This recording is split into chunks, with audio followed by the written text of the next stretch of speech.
हमने पिछले सेशन में ग्रुप्स और लेजर्स की जानकारी ली थी। इस सेशन में भी हम ग्रुप्स को ही कंटिन्यू करेंगे और समझेंगे प्रॉपरली टैली में अकाउंट्स में एंट्री करने के लिए ग्रुप्स कितने इंपॉर्टेंट होते हैं।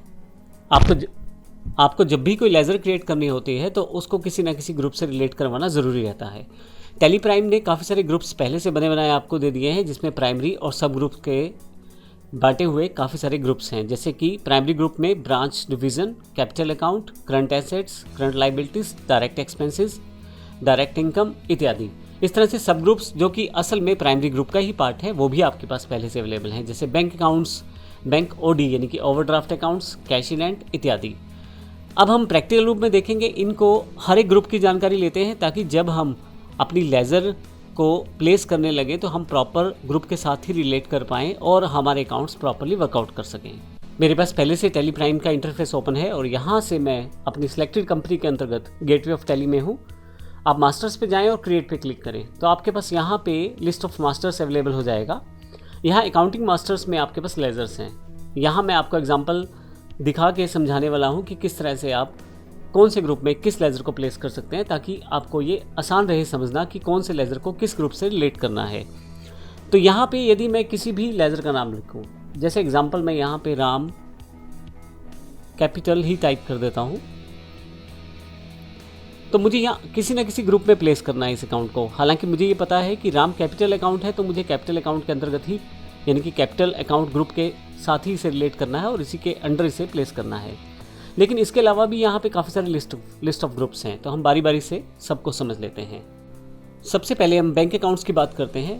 लिस्ट ऑफ ग्रुप्स में सबसे ऊपर बैंक अकाउंट्स हैं। बैंक अकाउंट्स में आप अपने कंपनी के करंट अकाउंट्स की इन्फॉर्मेशन यहाँ देने वाले हैं, जिनके साथ आप अपनी बिजनेस ट्रांजैक्शन को रिकॉर्ड करने वाले हैं। जैसे मान लीजिए आप ABCD कंपनी के नाम से कोई अकाउंट खुलवाते हैं किसी बैंक में, तो उसकी जानकारी आपको यहाँ देनी पड़ेगी। यदि आपके एक से अधिक अकाउंट्स हैं तो वो भी आप यहाँ मेंशन कर सकते हैं, ताकि आप जो बिजनेस ट्रांजैक्शन करें उन अकाउंट्स के साथ उनको आप यहाँ पे मेंशन कर पाएँ।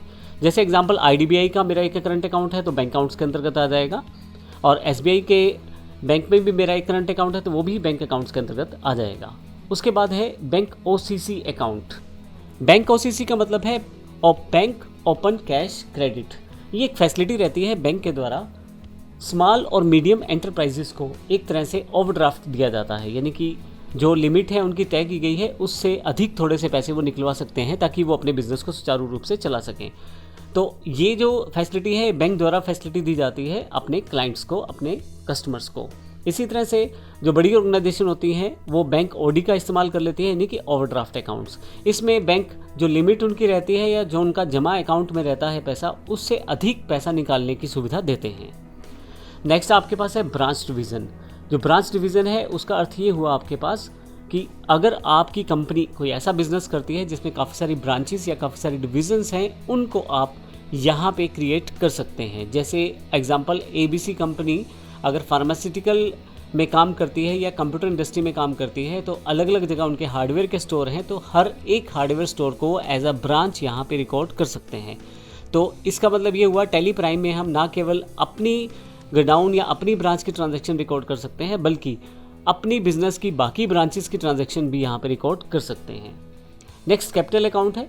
जो आपका बिजनेस ओनर है उनके अकाउंट्स यहाँ पे क्रिएट किए जाएंगे। जैसे मेरे पास एग्जांपल में राम कैपिटल है, उसका अकाउंट मैंने यहाँ पे क्रिएट किया है।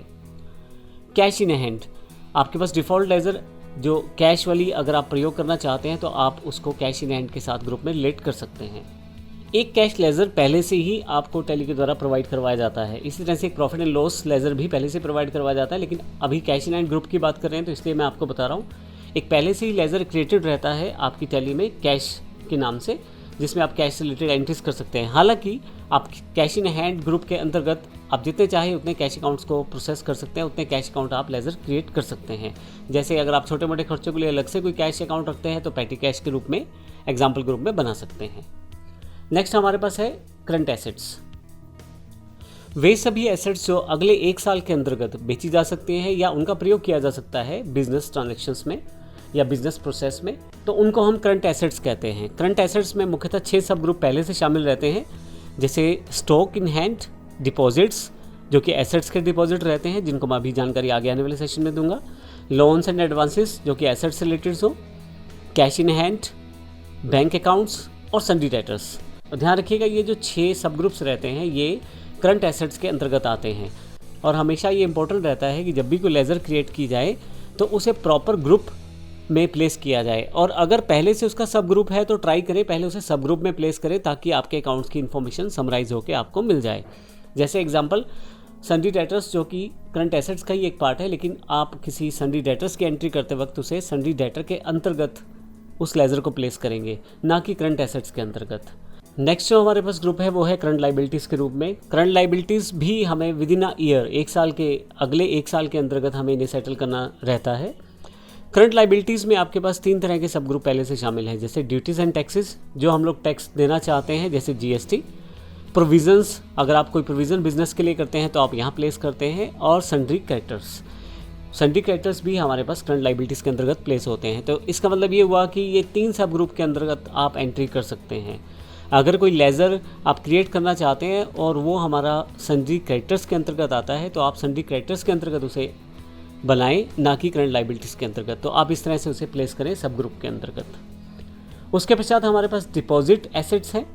हमें बिजनेस करते समय कई बार सपोज करें हमें कोई रेंटल बिल्डिंग लिया है, हमने उसके लिए कुछ डिपॉजिट किया है, कोई टेलीफोन कनेक्शन लिया है उसके लिए कुछ एडवांस डिपॉजिट किया हुआ है, कोई इलेक्ट्रिक मीटर आपने लगवाया है उसके लिए कुछ इलेक्ट्रिसिटी डिपार्टमेंट को डिपॉजिट किया है। इस तरह के डिपॉजिट हमारे डिपॉजिट एसेट्स के अंतर्गत आते हैं और ये सारे के सारे हमारे पास यहाँ अवेलेबल रहते हैं।